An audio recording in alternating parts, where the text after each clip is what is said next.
that you never knew possible, and it sounds cheesy. And if I didn't experience it, I'd probably just nod my head and say, yeah, whatever. But years later, I still remember those battles of absolute suck. And it really feels like a real war that you have to just withstand. 22-hour gaming sessions of surviving artillery and blizzard conditions, only for a break in the weather to show, and then we go on an epic counterattack and take a bunker or a town or a relic battle. It's so cool, and this is what I love about Foxhole.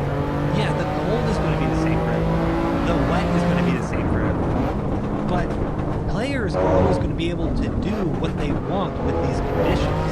It's really a sandbox, and the game itself is fully player-driven. That means that some players may actually be able to get an edge out on the others, all because they're adapting to their situation better. A perfect example of this is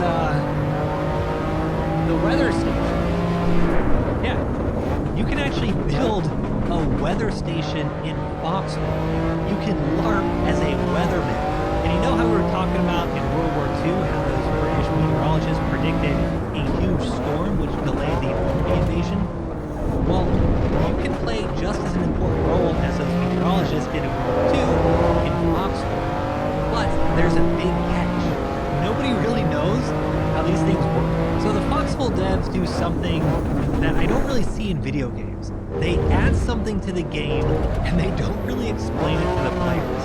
They will add something like a weather station and like tell them how to build it, what materials required, how long, and all that kind of stuff.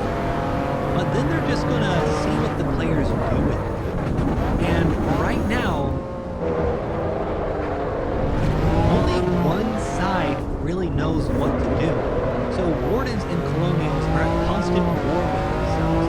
Every war is 30, 40, 50 days of blue versus green.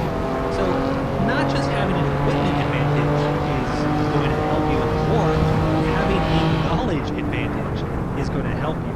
If Colonials know how weather stations work and how they can predict the weather and better plan operations, that's going to be hugely beneficial to them, while Wardens are left in the dark, literally. So in War 122, Colonials spent however many resources and time and energy to build 14 weather stations across